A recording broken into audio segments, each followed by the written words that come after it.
जय श्री कृष्ण। दोस्तों, आज हम मेलापक के बारे में बात करेंगे। मेलापक यानी कि विवाह के पूर्व वर वधू की पत्रिका में कुंडली मिलान को मेलापक कहते हैं। ये बहुत ही आवश्यक है। विवाह के पूर्व यदि वर वधू की पत्रिका अच्छी तरह से मिलती है तभी उनका वैवाहिक जीवन सुखी और सफल होता है। इस कुंडली मिलान में हम ग्रह की मित्रता, परस्पर साम्यता और ग्रहों के संबंध पर विचार किया जाता है।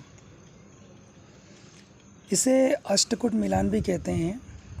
कुल 36 गुण होते हैं और इस 36 गुण में से कम 18 या 18 से ऊपर गुण मिलना चाहिए, तभी हम विवाह कर सकते हैं।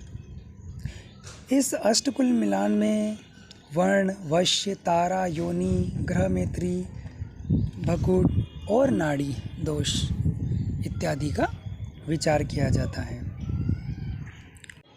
दोस्तों, कुंडली मिलान में गुण ही आवश्यक नहीं है, बल्कि साथ में मंगल दोष, षडाष्टक और नाड़ी दोष आदि पर भी विचार किया जाता है।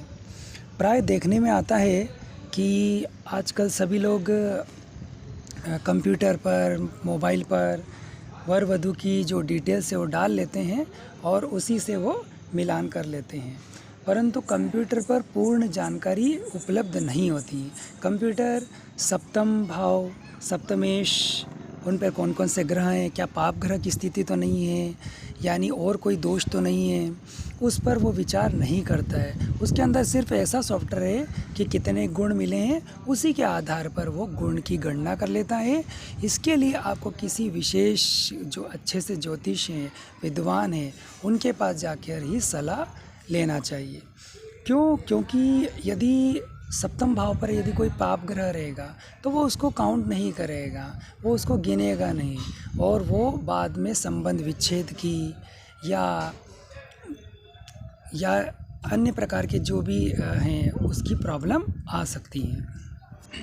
दोस्तों, यदि कुंडली नहीं मिलती है और फिर भी अगर विवाह होता है तो प्राय देखने में आता है कि सामंजस्य की कमी होना, संबंध विच्छेद होना, ग्रह कलह होना इत्यादि दोष होता है। इसलिए हमारा सुझाव यही है कि चाहे कितना ही अच्छा प्रपोजल हो, पत्रिका मिला के ही, किसी अच्छे से ज्योतिष से पत्रिका मिला के ही और सभी भावों का विचार करके ही विवाह करें। सीताराम।